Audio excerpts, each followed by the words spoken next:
हमें उनका मजहब नहीं चाहिए, हमें उनको हिंदू या क्रिश्चियन या बुद्ध। यूरोप है, चाहे अमेरिका हो और चाहे ये ओआईसी हो, ये बीच बीच में हमेशा भारत पर अटैक करते रहते हैं और हम उसका जवाब देते रहते हैं। तो जब दिल्ली की फ्लाइट ली, इवन फ्लाइट में भी आई वाज वरीड कि पता नहीं, बट हमारी होने वाला है।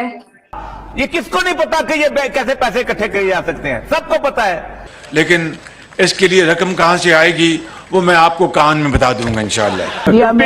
इंडिया में वो औरत, एक इटालियन औरत आके मनमोहन सिंह को उसने कहा।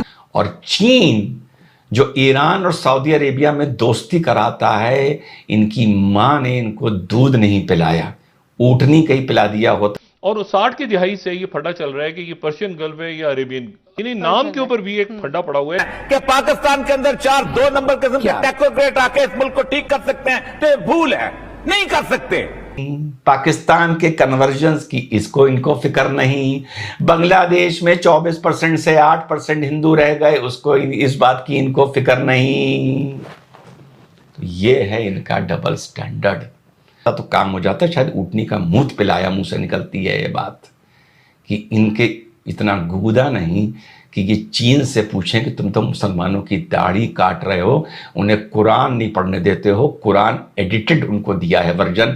we say that India does not have any particular religion. हमारे हिंदुस्तान में कोई मखसूस तरह का रिलीजन नहीं है, rather we celebrate our religion. हमारे यहाँ पे सब तरह के रिलीजन को सेलिब्रेट किया जाता है। कि वो पाकिस्तानी हो है नहीं, अपना काम ठीक बहस एक्सपर्टीज की नहीं है, बहस है फैसले की, कुव्वत फैसला। नमस्कार दोस्तों, मुस्लिम देशों के संगठन ओआईसी ने रामनवमी पर भारत के अलग अलग हिस्सों में हुई घटना पर चिंता जाहिर करी और एक बयान जारी किया और कहा कि भारत में हुई रामनवमी पर हिंसा से हम चिंतित हैं। और दूसरी तरफ भारत ने ओआईसी के बयान को गलत बताते हुए ये कहा कि ये इनके कम्युनल माइंडसेट का और एंटी इंडिया एजेंडे का हिस्सा है। विदेश मंत्रालय के प्रवक्ता अरिंदम बागची ने कहा कि हम ओआईसी के बयान की निंदा करते हैं। अब दोस्तों, ओआईसी को बने 50 साल से ज़्यादा हो गए हैं और ये इजराइल को झुकाने और फिलिस्तीन को उसका हक दिलाने के लिए बना। 1948 में फिलिस्तीन के 2 हिस्से हुए, जिसमें 48% फिलिस्तीन को और 44% इजराइल को मिला। यानी ध्यान दें कि 48% उस वक्त फिलिस्तीन के पास था और 44% का हिस्सा इजराइल के पास था। बाकी का बचा 8% जो यरूशलेम के हिस्से में आया और ये यूएनओ की देखरेख में रहा। अब जिस इजराइल को झुकाने के लिए इस ओआईसी का गठन हुआ था, आज वो ही ओआईसी के सदस्य इजराइल को रिकॉग्नाइज करने के लिए झुके जा रहे हैं। तो ये ओआईसी कर क्या रहा है? जो फिलिस्तीन सुकड़कर आज सिर्फ 12% जमीन पर में रह गया। ये भाई कैसा ये हक दिला रहे फिलिस्तीन को, और जिस तरीके से ये भारत के मुसलमानों के बारे में चिंता जाहिर कर रहे हैं, जो कि यहाँ बहुत ही खुश हैं। इन्हें कभी चीन के मुसलमानों के बारे में पूछे, ये चीन के मुसलमानों के बारे में कुछ नहीं बोलते हैं। उस वक्त तो इनके मुंह में लॉलीपॉप चली जाती है। खैर, देखते हैं दोस्तों आगे वीडियो में। तो साहब, आज बात होगी ओआईसी पर। ओआईसी का गठन 1969 में हुआ, जब अलग सा मस्जिद को लेकर वहां पे पैलेस्टीन और इजराइलीज के बीच में एक बड़ी भीषण झड़प हुई। तो इनको लगा सारे इस्लामी मुल्कों को कि हमें एक ऑर्गेनाइजेशन बनानी चाहिए। इन्होंने जो भारत पे चिंता जताई कि साहब रामनवमी में ऐसा हो रहा है, भारत के मुसलमानों के साथ ऐसा हो रहा है, अक्सर ये बोलते रहते हैं, सीए एनआरसी में भी बोल रहे थे, बाबरी मस्जिद के टाइम पर भी ये बकबक कर रहे थे, और भारत इनका फिर जवाब देता है। ठीक, वो होता है डिप्लोमेटिक जवाब, काफी सख्ती से देता है। आज मैं बताऊंगा इनके पेट के दर्द का इंजेक्शन क्या है। मैंने भी इनका एक जवाब बनाया है, पूरा सुनना। तो साहब, इंडिया ने कहा ये आपका कम्युनल पॉइंट ऑफ व्यू है। पहले समझिए कम्युनल का मतलब क्या होता है। कम्युनल हमेशा हम लोग नेगेटिव में लेके चलते हैं। Communal means a collection of people of the same faith together, मोटा मोटा। और आमतौर पे कम्युनल का माना जाता है तब 2 गुटों में विवाद होता है।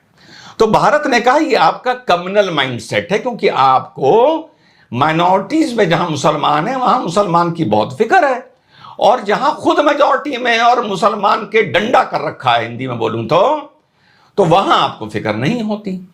तो यार ये बताओ, इनसे पहले कोई ये पूछे कि दुनिया में चलो हिंदू राष्ट्र तो हम ही बचे, जो धरातल पर, संविधान में तो हम वो भी नहीं है।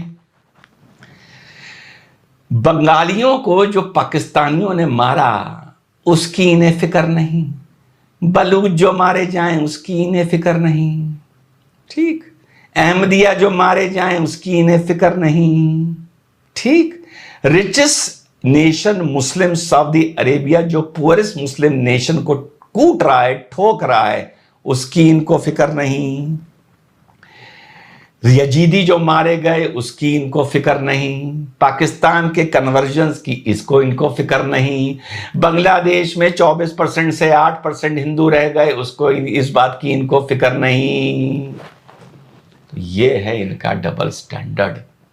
और चीन जो ईरान और सऊदी अरेबिया में दोस्ती कराता है, इनकी मां ने इनको दूध नहीं पिलाया, ऊँटनी कहीं पिला दिया होता तो काम हो जाता, शायद ऊँटनी का मूत पिलाया, मुंह से निकलती है ये बात, कि इनके इतना गूदा नहीं कि ये चीन से पूछें कि तुम तो मुसलमानों की दाढ़ी काट रहे हो, उन्हें कुरान नहीं पढ़ने देते हो, कुरान एडिटेड उनको दिया है वर्जन पढ़ने के लिए, रमज़ान के महीने में मस्जिदों में जमा नहीं होने देते हो, और मस्जिद के बाहर तुम टोपी नहीं लगाने देते हो, वहाँ इनकी औकात नहीं है। तो फिर से फ्लैश कर रहा हूँ वो जवाब जो इनको देना चाहिए, जो मैंने बनाया है एज एन अवेयर सिटीजन, कि हम अप्रिशिएट करते हैं तुम्हारी बात को, तुम्हारे कंसर्न को, भारत के सेकुलरिज्म और भारत के फ्रीडम ऑफ रिलीजन को। अब तुम भी दिल बड़ा करके अपने सारे मुल्कों को सेकुलर स्टेट डिक्लेयर कर दो, मॉडर्न लॉ ले आओ, और उसके साथ वहाँ पे जितनी भी माइनॉरिटीज और एक्सपेट्रिएट्स हैं उनको वही फ्रीडम ऑफ रिलीजन दे दो। और इसके साथ चलते चलते एक नॉन डिप्लोमेटिक बात भी बता दूं, कहीं महफिल में आप लोगों की बात हो या कहीं ये सोशल मीडिया पे आप लोगों का आर्गुमेंट हो, कोई एक आदमी बात की जरूर कहेगा, वहां इतना हिंदू आराम से रहा, इतना हिंदू आराम से रह रहा है, वहां तो कुछ नहीं हो रहा, कभी सुना है इस तरह किसी को मारा गया? वो मेरी जान इस मारे नहीं हो रहा क्योंकि वहां फ्रीडम ही नहीं है।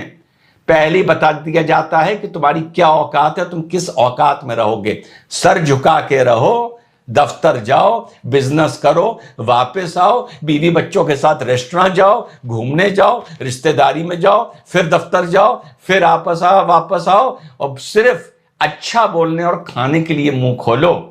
इसके अलावा किसी वहां के सिस्टम, किसी वहां की पॉलिसी, वहां के हेड ऑफ द स्टेट के लिए कुछ बोला ना तो उल्टा टंगा के पहले पिछवाड़ा लाल किया जाएगा और वापस भेज देंगे।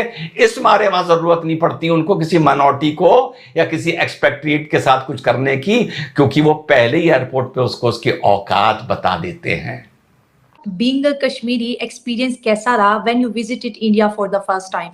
कितना warm welcome आपको इंडिया की जानिब से मिला? लोगों ने being a Kashmiri आपको किस तरह से ट्रीट किया?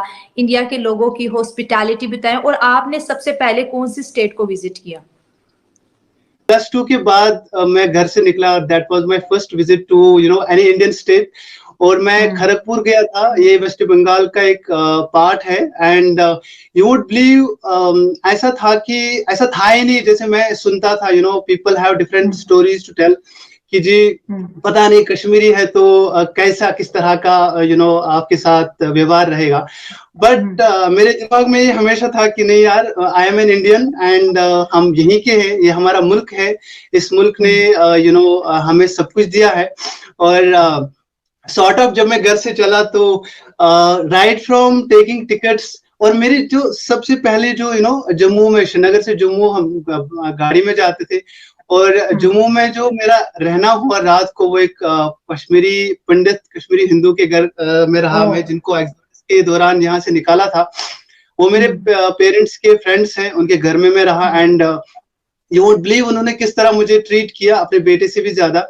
एंड उसके बाद जब दिल्ली की फ्लाइट ली, इवन फ्लाइट में भी आई वाज वरीड कि पता नहीं, बट हमारी होने वाला है, कश्मीर से पहली दफा बाहर जा रहे हैं, ठीक, एग्जैक्टली। बट हमारा जो मुल्क है, मुल्क Hindustan, we say that India does not have any particular religion. हमारे हिंदुस्तान में कोई मखसूस तरह का religion नहीं है, rather we celebrate our religion. हमारे यहाँ पे सब तरह के religions को celebrate किया जाता है, and if you go through history, you'll find कि India is the only country in the world out of 189 or out of 200 countries जितने भी हैं, जिसमें हर तरह के रिलीजियस को मानने वाले, जानने वाले, प्रोपेगेट करने वाले पहुंचते हैं। एंड उसी के तर्ज पर जब मैं यहाँ से निकला एंड मुझे मेरे कॉलेज के अंदर हिंदूज भी मिले, सिख भी मिले, क्रिश्चियंस भी मिले, बौद्ध भी मिले, ज्यूज भी मिले, एंड सबों के साथ एक प्यार रहा एंड 5 ईयर तक मैं रहा और कभी ऐसा महसूस ही नहीं हुआ कि मैं एक मुस्लिम हूँ और पता नहीं मेरे साथ क्या होगा, कभी ऐसा महसूस नहीं हुआ। एंड देन मुझे इस चीज का एहसास हुआ कि यस हमारी जो कंट्री है 1947 में एक राइट डिसीजन लिया है हमारे बुजुर्गों ने, and India is our country and a great one, not only great democracy but religion के टॉलरेंस के लिए ना हिंदुस्तान से बढ़कर मुझे नहीं लगता है आपको कोई भी इस तरह की कंट्री मिलेगी अक्रॉस द वर्ल्ड।